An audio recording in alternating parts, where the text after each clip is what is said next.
Le loup, un animal qui nous effraie parfois, mais qui nous fascine également. Nous sommes allés au parc Sainte-Croix de Rhodes, où il est possible de passer une nuit dans un logement insolite, au plus près des loups. Mesdames et messieurs, bonjour, soyez les bienvenus sur notre plateau en ce jeudi 26 avril 2012. La saison est ouverte au parc animalier Sainte-Croix de Rhodes, un parc en constante évolution depuis sa création en 1980.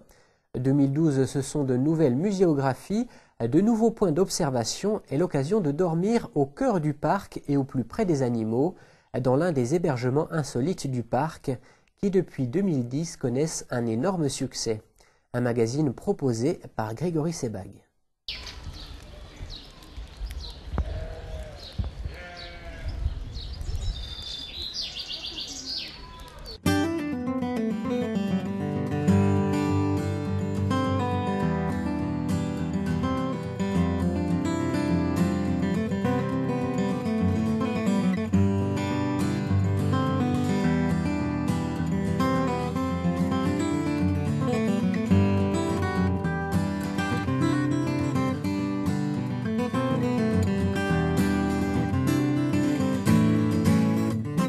C'est l'animal emblématique et aussi le plus ancien sur le site.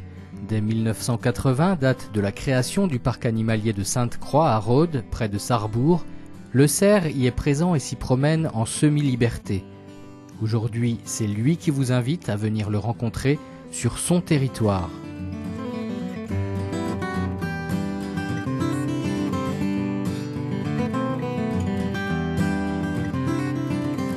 En fait, les cerfs, c'était un petit peu les chouchous du fondateur, Gérald Singer, qui était passionné de faune européenne, mais encore plus passionné en fait de cerfs. Et on a commencé en fait comme parc de vision des cerfs.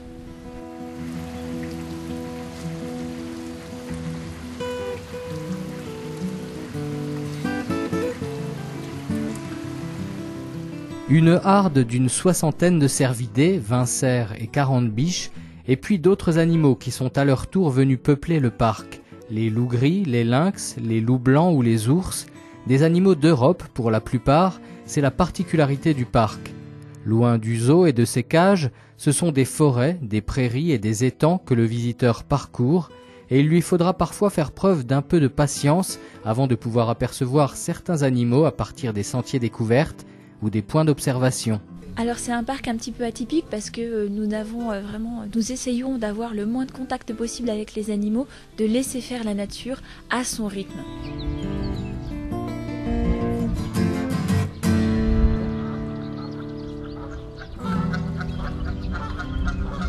C'est un parc animalier, alors avec des enclos beaucoup plus grands. On essaye de gommer vraiment le grillage pour le voir de moins en moins, respecter l'habitat naturel des animaux, recréer en fait cet habitat dans les enclos.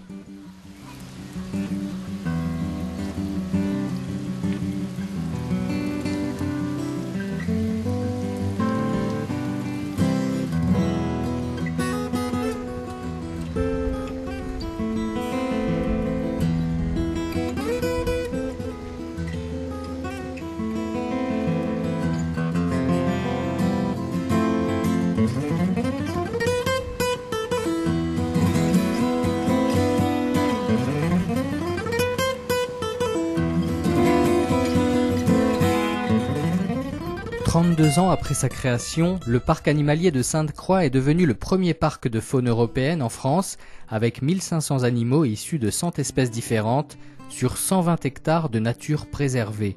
Ce sont aussi jusqu'à 75 salariés en haute saison, dont une dizaine de soigneurs comme Guillaume. Au contact des animaux tous les jours, même sous la pluie, ils veillent à leur santé.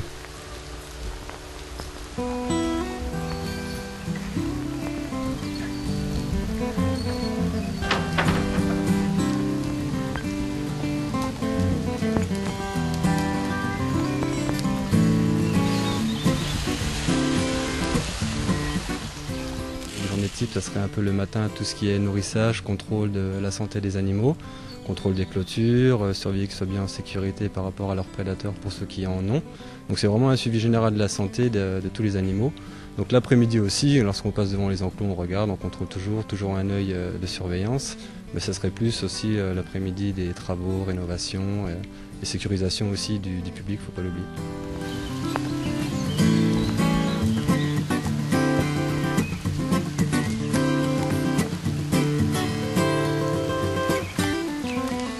Donc là on est devant l'enclos des rennes. Donc les rennes, donc c'est particulier, ils ont un régime alimentaire très strict. Donc eux ils ont un nourrissage matin, midi et soir. Donc la ration de la journée est étalée en 3 fractions. Donc alors on leur donne, ils mangent du foin, comme vous pouvez voir derrière, et aussi des compléments alimentaires sous forme de granulés qu'on appelle. Lieu de découverte, le parc fait bien sûr le bonheur des enfants qui viennent se familiariser avec la faune européenne, qu'ils méconnaissent très souvent aux dépens de la faune africaine. Apprendre à connaître la nature, mais aussi à l'aimer et à la protéger. Le respect de l'environnement, l'écologie, est depuis toujours au cœur du projet du parc, qui agit au quotidien pour protéger la biodiversité en participant à des programmes de conservation ou de protection des espèces. Les bâtiments du parc sont en bois, bioclimatiques et s'inscrivent dans une démarche de développement durable et de pédagogie. Alors c'est un petit peu la tendance retour à la nature. Depuis les années 2000, l'écologie est vraiment au centre des préoccupations. Et dans notre parc, on a vraiment ce retour à la nature. Les gens viennent de la ville pour une journée à la campagne, une journée à la nature, se poser et puis admirer en fait toute la beauté de notre nature. On travaille bien évidemment avec des artisans locaux, toujours dans la spécificité du développement durable. Il est un petit peu bizarre de prôner des règles écologiques, le développement durable, sans le respecter soi-même. Par exemple, le bâtiment d'accueil, c'est un bâtiment bioclimatique. Nous récupérons l'eau de pluie, nous avons un toit végétal qui garde la chaleur en hiver et garde la fraîcheur en été. Depuis le 30 mars et jusqu'au 12 novembre, le parc est ouvert au public.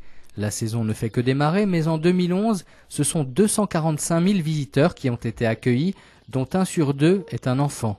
Des chiffres en constante augmentation et un public qui vient de plus en plus loin, du Grand Est bien sûr, mais aussi de toute la France et de l'étranger. Une chose est sûre, le concept plaît.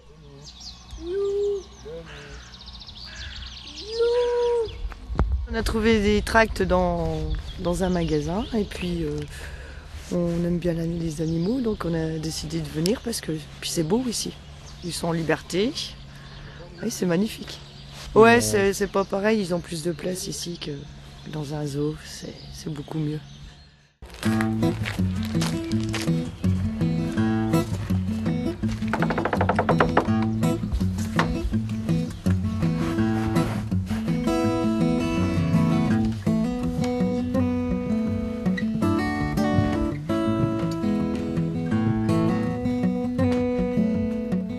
Pour aller encore plus loin, à l'heure où la majeure partie des visiteurs quittent le parc, quelques privilégiés vont pouvoir rejoindre leur hébergement insolite au cœur du site.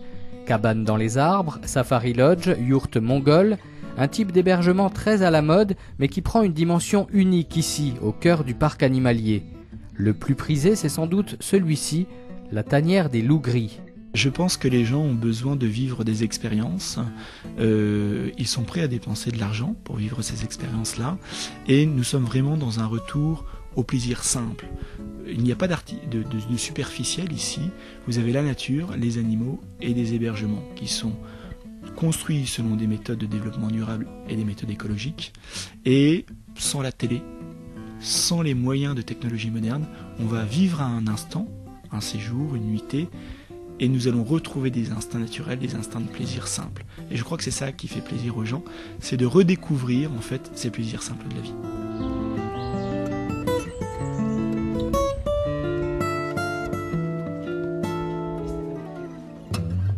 Une cabane semi-enterrée, de construction écologique bien sûr, pour s'évader et vivre une expérience nouvelle.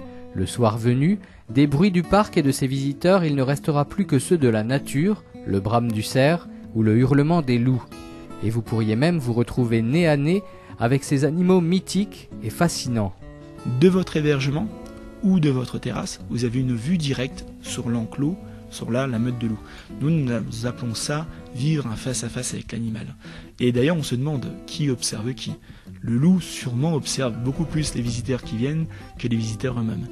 Il faut savoir être patient, nous sommes dans un parc animalier, ce sont des très vastes enclos, les animaux vivent en semi-liberté pour certains, et donc, du premier coup d'œil, c'est pas automatique de les voir. Mais ce qui va être magnifique, c'est en sachant patienter quelques minutes, vous allez voir l'animal au plus proche de son instinct naturel, et là vous allez voir un spectacle exceptionnel.